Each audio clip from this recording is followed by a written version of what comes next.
Hi, welcome to our channel of IGNOU Audiobooks, Indira Gandhi National Open University, School of Education, SOE, Master's Degree Programs, Master of Arts, Distance Education, MADE, First Year.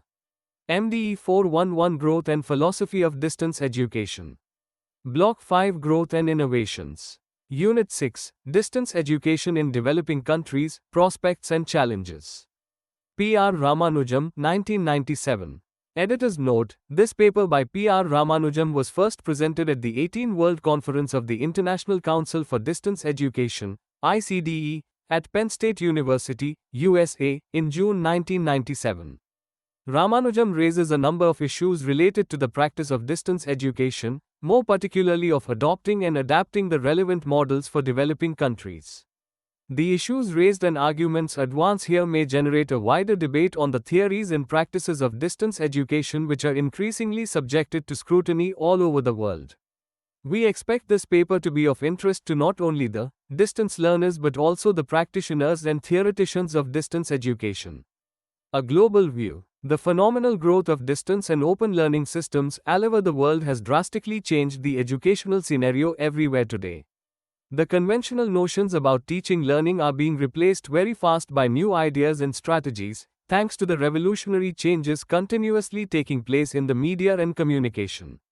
Since the concept of education as investment is also steadily gaining ground, even the poorest countries are slowly turning their attention to the educational needs of their respective populations in order to survive and develop. Distance education has been viewed by many as a viable strategy to achieve the national educational goals quickly and at low costs. At present, there are 17 distance and open learning institutions of different types and sizes located in 107 countries. The number of distance learners is approximately 50 million at the higher education level, which is expected to reach 90 million by 2000 AD and 120 million by 2025 AD, Dhanrajan 1996, as per the available recorded data pertaining mostly to institutions funded and or recognized by the governments and the public bodies.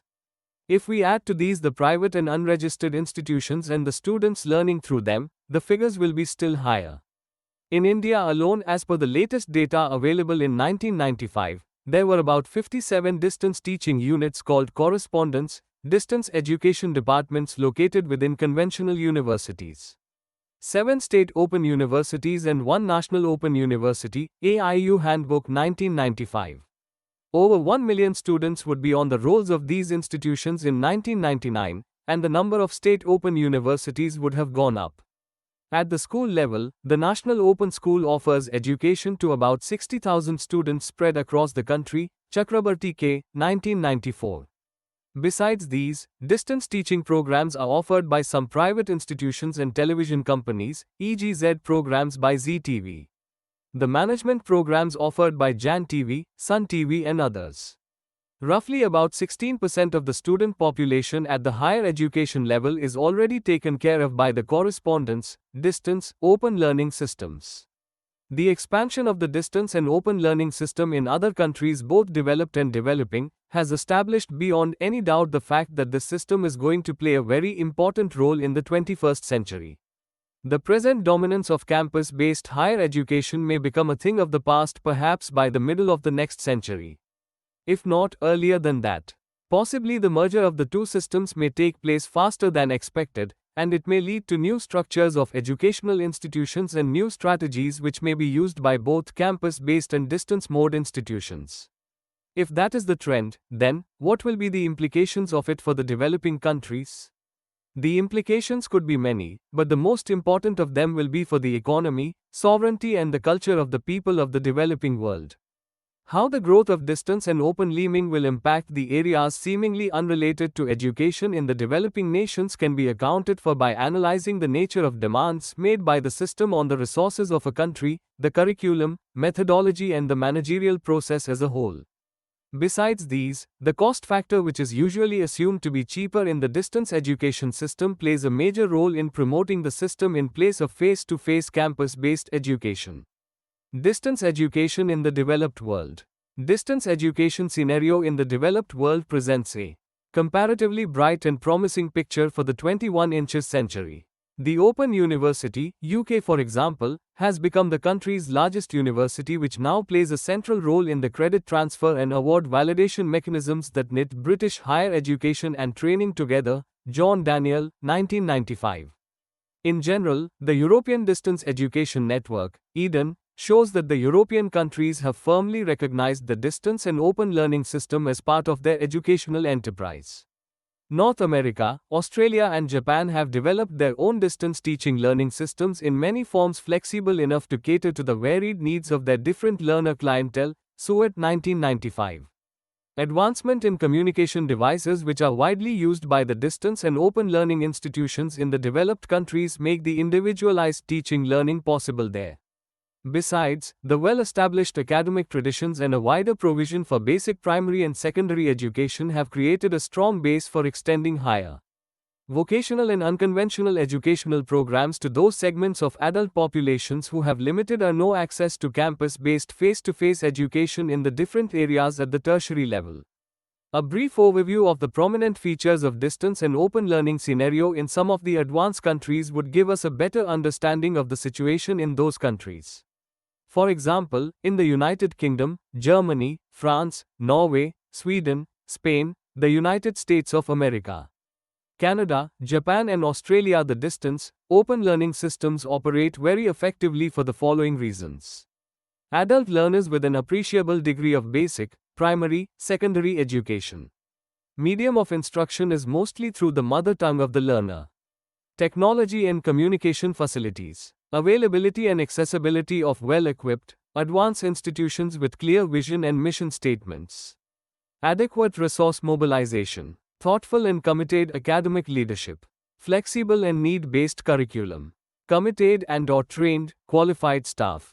Thorough planning and implementation of educational programs. Adequate and efficient student support services. Continuous and systematic monitoring, review and evaluation, and political will, which is crucial, to back up the projects and institutions. Historically, the advanced countries in the West and also Japan had developed a very good network of communication systems. In the 19th century, locomotives, road transport, steam navigation, telegraphs and telephones speeded up the process of transportation and communication in Europe.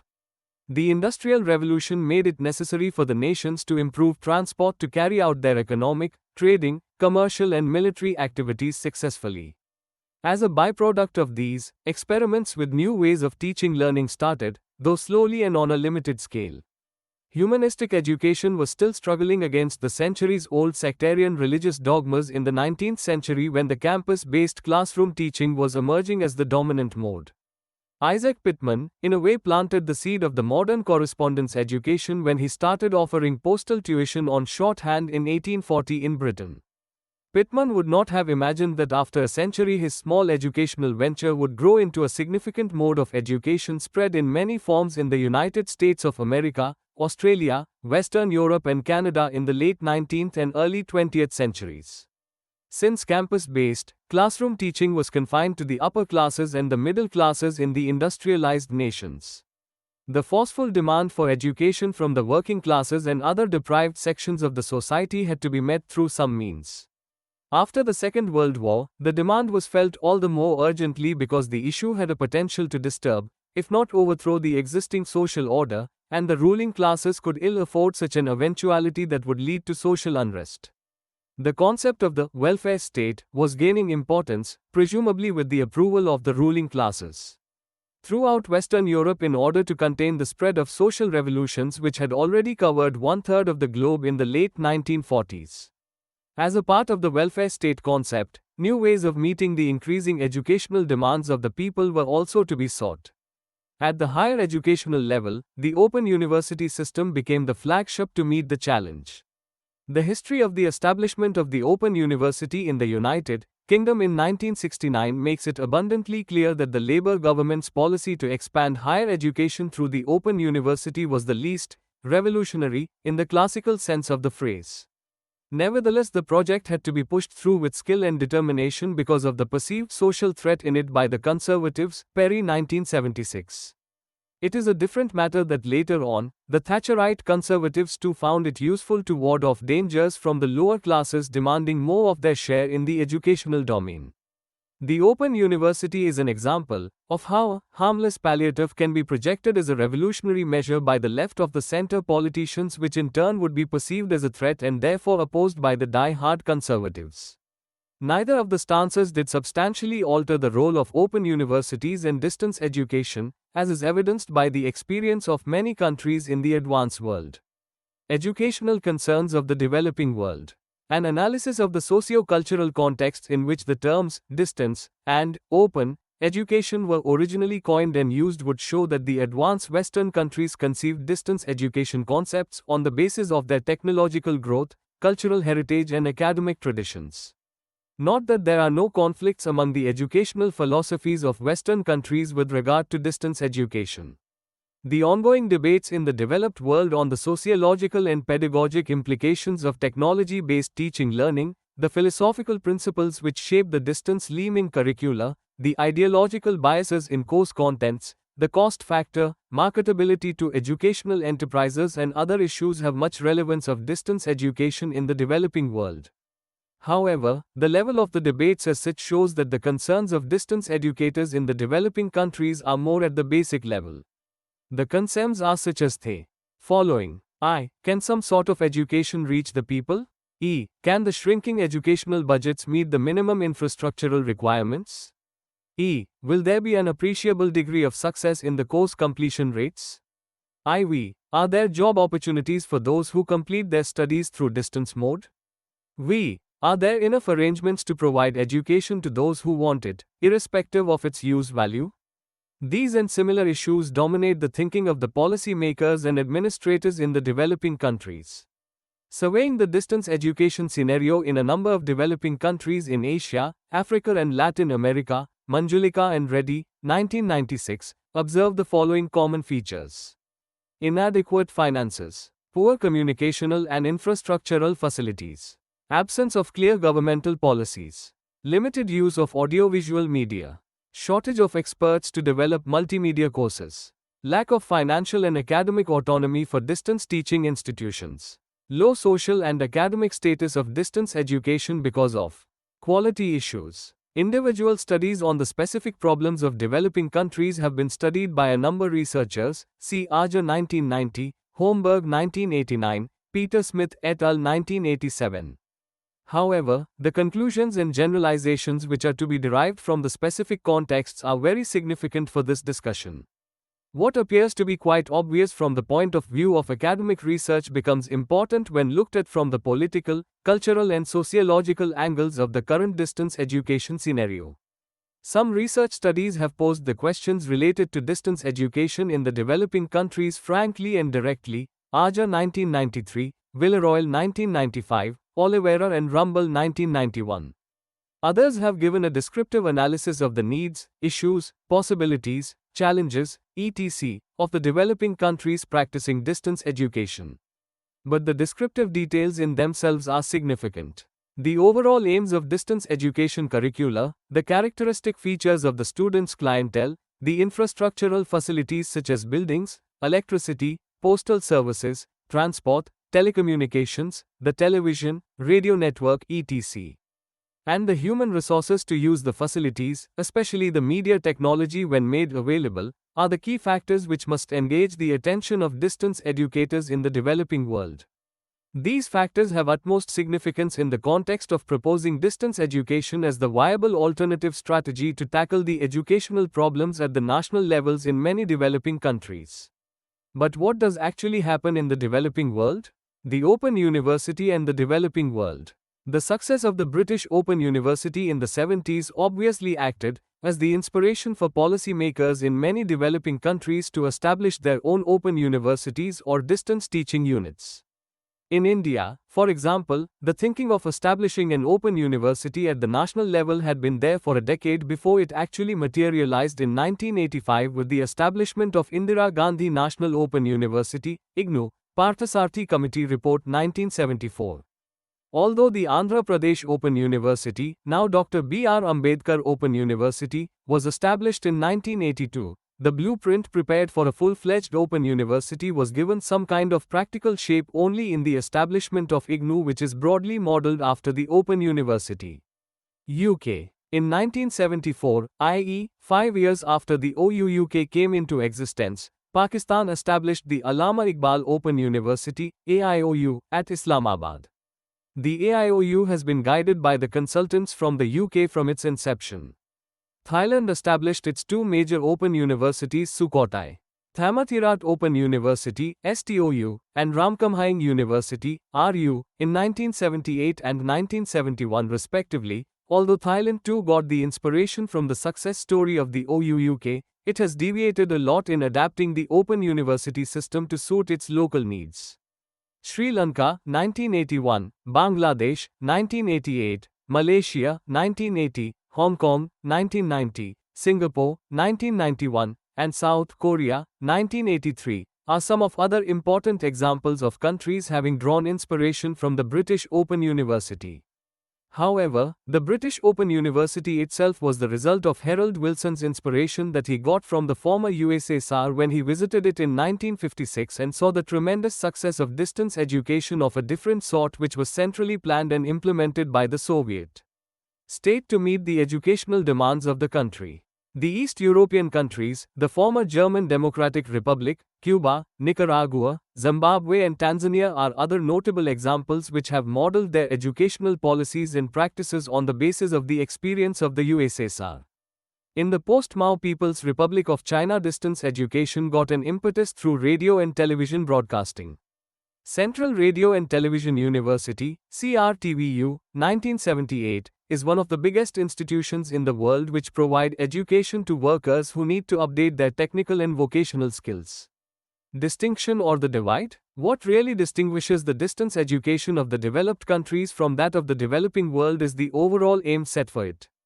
In the developed countries, the broad aim is to provide education to individuals who need it at different levels with different individual needs.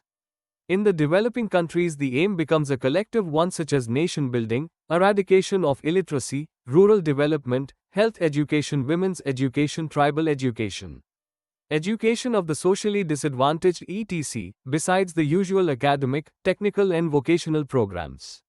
The very magnitude of the aims, goals set before distance education in the developing countries makes the educational operations very complex and demanding. The potential of distance education is stretched too far to meet every educational need which has not been met so far. This has put tremendous pressure on the systems of distance education which are yet to take firm roots. In one way, distance education is perceived as the solution for all the shortcomings of conventional, face-to-face education in the developing countries. In another way, it is projected as the cost-effective, and therefore a cheap way of meeting the demands of education. In the process, too little money is allocated to meet too many educational needs. As a matter of fact, much of the educational crises in the developing world can be traced to the same economic arguments. Because the educational budgets in these countries have been usually small, the standard and the quality of education too have not been high. The spread of literacy and the expansion of education at different levels have suffered precisely because of the meager allocation made to all the educational projects. This fact is usually ignored by those who criticize the face-to-face education and attribute every educational fiasco to it. If the funding of education is rationalized on a scientific basis, perhaps distance education could meet the demands much faster and more efficiently than the lumberous, rigid and expensive structures of campus-based education. In spite of all the possible hurdles, distance education has been spreading rapidly. There is no reason to believe that the hurdles cannot be overcome. What is really needed is a systematic appraisal of the impact of distance education in the developing countries over the decades to find out the strengths and the weaknesses for the systems as obtaining in many countries. The weaknesses, once identified, would persuade the practitioners to go for remedial measures. If remedial measures are not taken consciously with sufficient political will, then there is every possibility of turning the system into a self-serving agent which may serve the interest of a few individuals, but the system as such will not achieve the intended goals of nations and peoples. Lack of resources, African scenario. Paucity of material and human resources has in general affected the practice of distance education in every developing country that has not been able to achieve its educational goals. Here I will present a typical case. Ethiopia started its distance education project in the early 1960s. But it did not have either the necessary infrastructural facilities or the expertise in designing, developing and implementing its educational program. During 1962 to 64, the Distance Education Division, DER, invited an American dean of the Extension Division of Nebraska University as a consultant to help design the courses to serve the needs of Ethiopia. The American, while doing the needful for Ethiopians, actually imported the secondary level courses from Nebraska, the USA. As one could expect, the courses did not meet the requirements of the students of Ethiopia. After evaluating this unrewarding exercise, the American dean and local experts tried to develop courses which would suit the local needs. However, after exploring the possibilities of developing the local need-based courses, the attempt, along with the idea, was given up because of lack of resources and expertise in distance education. Enquire S. 1992, although 2 staff members of DER had been sent to the National Extension College, NEC, and the International Extension College, IEC, London, to get the necessary training to develop the relevant courses in Ethiopia, on their return the staff members did not make use of their training of whatever kind, because the university which arranged for their training did not encourage them. As a result, Ethiopia has not been able to make any headway in establishing a distance education system. Nor had it succeeded in creating a good department of distance education either. The Distance Education Division, DER, of Ethiopia is presently passing through a period of doldrums which seems to be the result of long neglect, underfinancing, and understaffing, besides suffering from lack of good leadership. Enquire S. 1992. Ethiopia is an extreme example, but the features of the Ethiopian case are generalizable to describe the situation in many a developing country which does not have the necessary resources and a reasonable degree of expertise. Kenya, one of the richest countries in Africa, has not been able to articulate its educational needs with a future perspective. As a result, it had not made available sufficient funds and human resources to create a relevant, indigenous model of its own to serve the needs of Kenyan students who otherwise cannot have access to face-to-face education. In the absence of strong governmental efforts to meet the demands in this area, private and foreign agencies readily step in to take advantage of the opportunities. And that is exactly what has happened in Kenya too. For many years, private, mainly British correspondence colleges have offered distance education courses to health workers and school teachers in Kenya. Holmberg, 1990. When efforts were made by the state, distance education in Kenya looked up to the future, although a number of factors related to resource mobilization hamper the development of the system at the national level. Limited electricity supply, poor postal services, expensive equipments used by untrained staff in non-professional way, and a large body of untrained teachers create problems for a healthy and faster development of the system. Although competent academics are available in Kenya, their number appears to be comparatively small, and the distribution of this small number of competent people across the distance teaching units may not lead to effective utilization of their talents because of the generally unprofessional environment which, of course, is not a unique privilege of Kenya alone. Added to these, is the problem of language as a medium of instruction.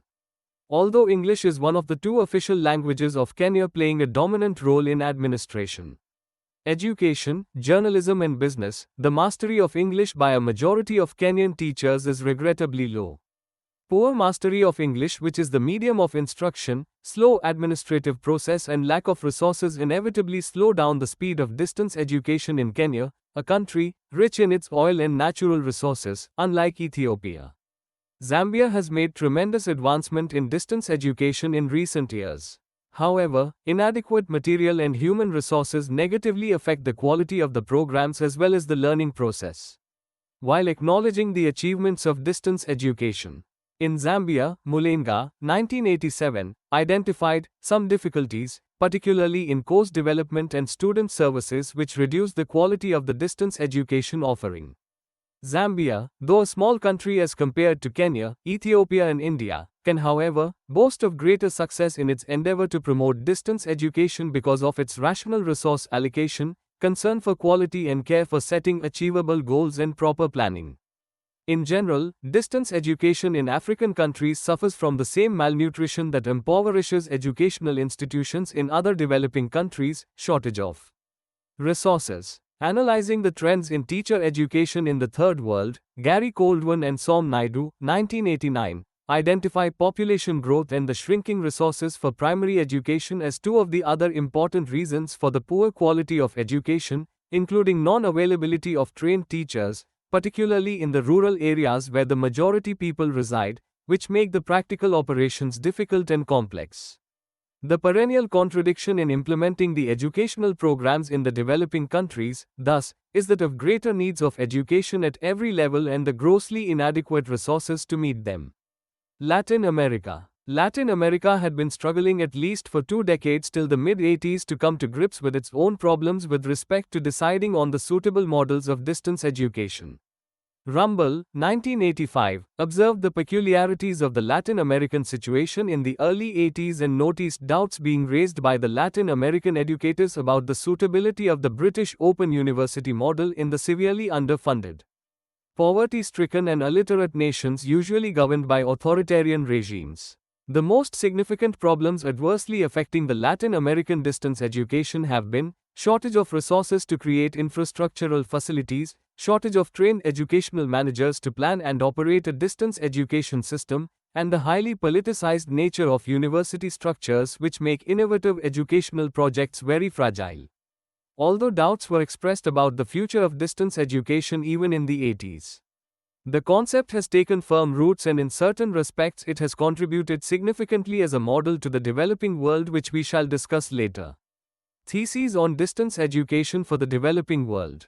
After having considered some significant experiences of the practice of distance education in the developing world, one could advance the following theses which may draw the attention of distance educators. 1. There are greater perils and dangers involved in blindly copying any Western models of distance education than in evolving indigenous models for the developing countries, even if the latter meant absence of theory and experience. 2. Indigenous models, though very difficult to evolve quickly, once created will have greater relevance and strength than be copied or adopted models. 3. It is possible to create a variety of models which will be equally effective in different specific socio-economic and cultural contexts, irrespective of success models recommended by the experienced distance educators. 4. The future of distance education in the developing countries would depend more on the ability of distance teaching institutions to respond to the specific needs of learners at different levels and less on their resourcefulness to catch up with their counterparts in the developed world.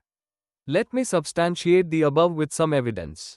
Asian experience. Indonesia offers another classic example of a developing country which got inspiration from the successful Western models of distance education, but in the practice of distance education got trapped because of blind adaptation of success models. Indonesia has its strong traditions of teaching learning, which resemble any other Asiatic academic tradition of respecting the teacher and expecting from him knowledge and wisdom to flow.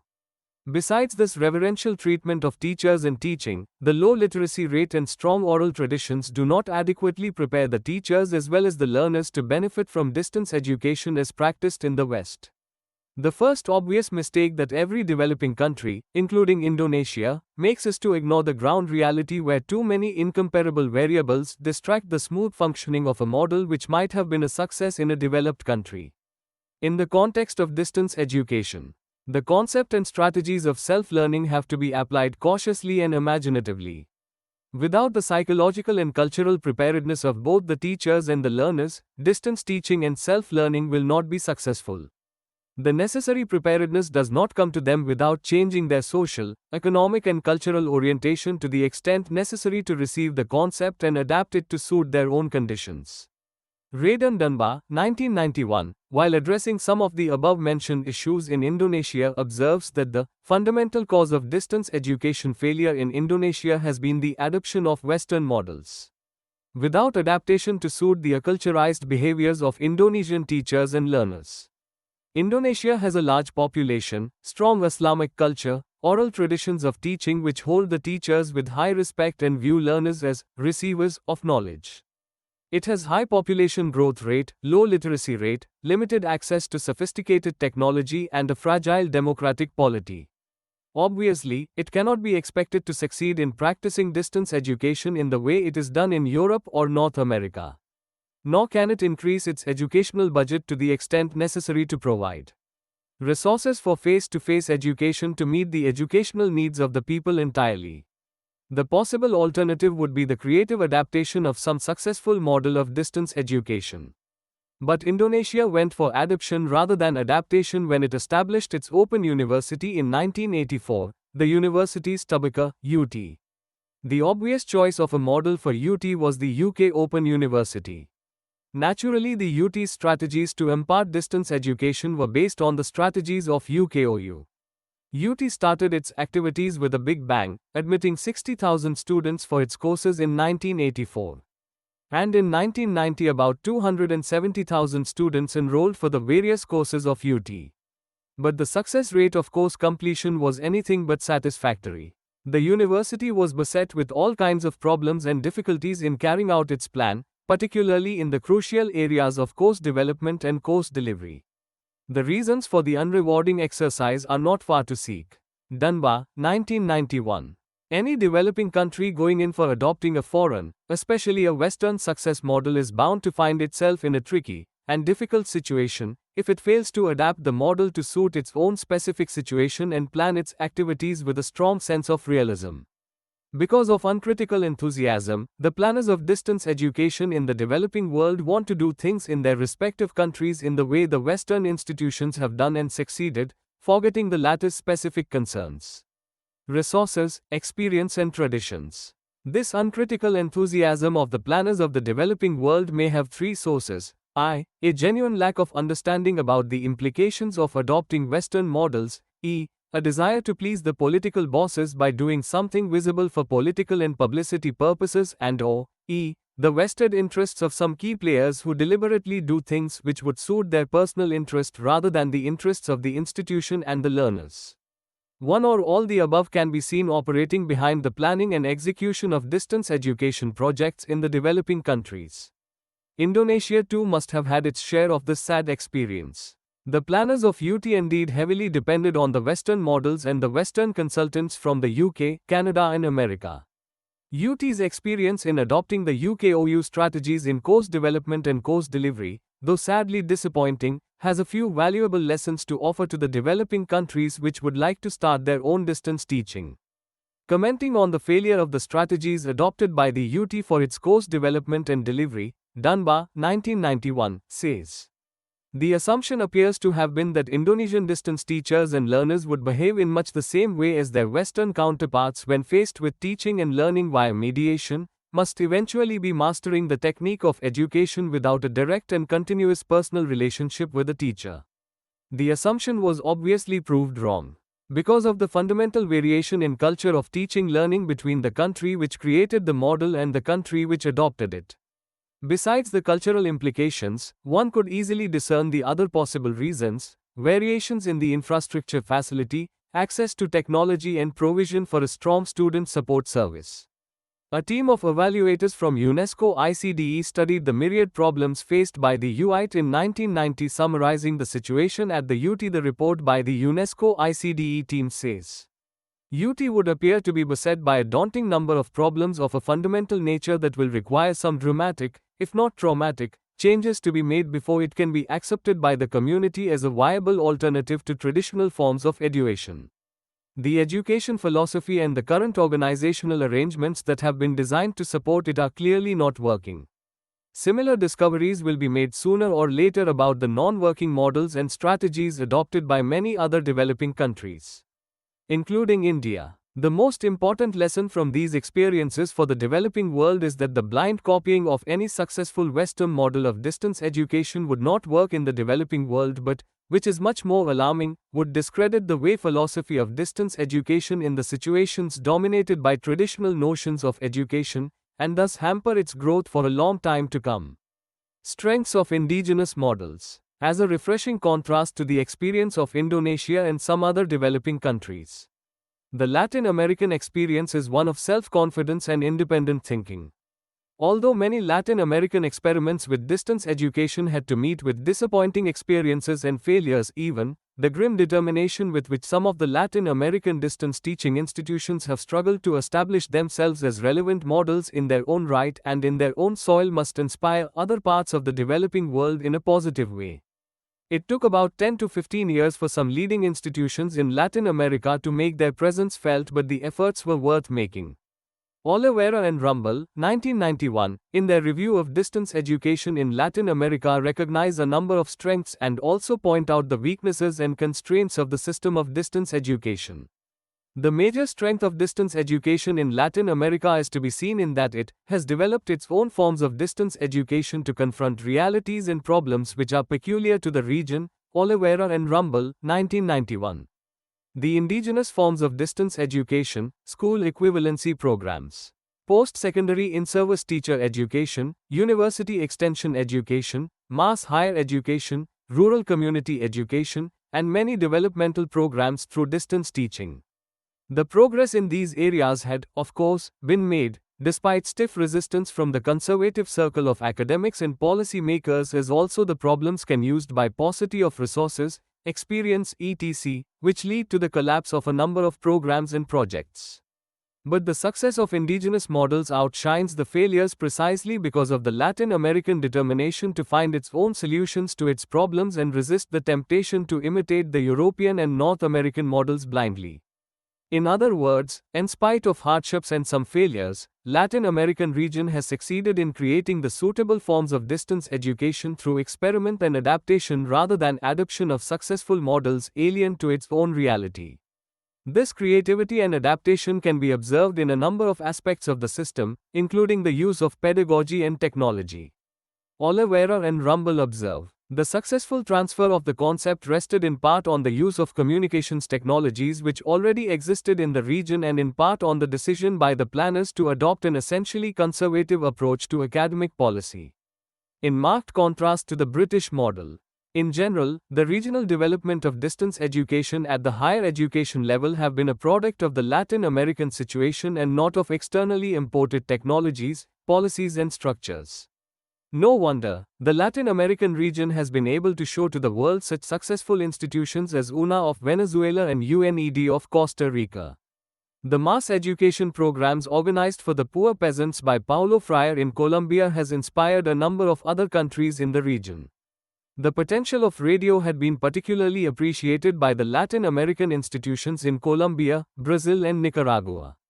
Nicaragua's mass educational campaigns in 1979 and the early 1980s soon after the Sandinista revolution were remarkable successes. Cuba has been using distance education as an ideal complement to its face-to-face education system since 1978. From among the Asian countries, one could cite Thailand and China as two worthy examples of self-confidence and independent approach in practicing distance education in the forms and ways suitable to their respective situations. From the above survey and analysis of the current practices of distance education in many parts of the world, it should be possible to draw certain conclusions which would have some lessons for the developing countries. Distance education will emerge as a major system in the developing world too in the years to come. The present practice of adopting the Western models will not work in the developing world because of incompatible cultural variations and technological gaps. Any attempt to transplant Western models in the developing countries will hamper the growth of the system by making it permanently dependent on Western experts. Technology and teaching learning strategies.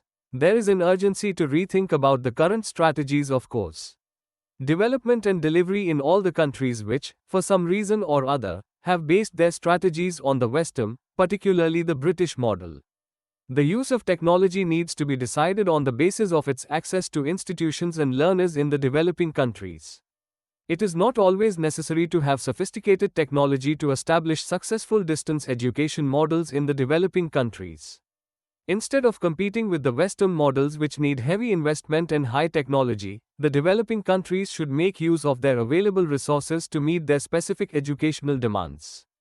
To make use of the available resources, the developing countries must develop self-confidence and acquire the ability to think independently when they plan and execute their distance education programs.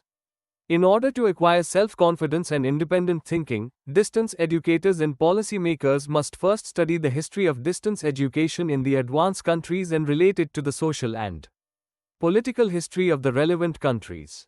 The fixation about the successful Western models and the obsession about the inevitability of sophisticated technology must be overcome and a fresh look must be taken at the need and feasibility aspects of large-scale use of technology for educational purposes.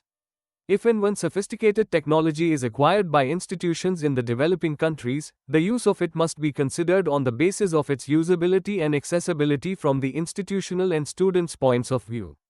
Once indigenous models take firm roots in the native soils of the developing countries, they would gradually emerge as competitors to the Western models. If the indigenous models fail to take roots, in the era of globalization, educational systems of the developing countries also will soon face the same fate faced by their economic and political institutions. Invisible takeover by the multinational and transnational companies backed by the political superpowers.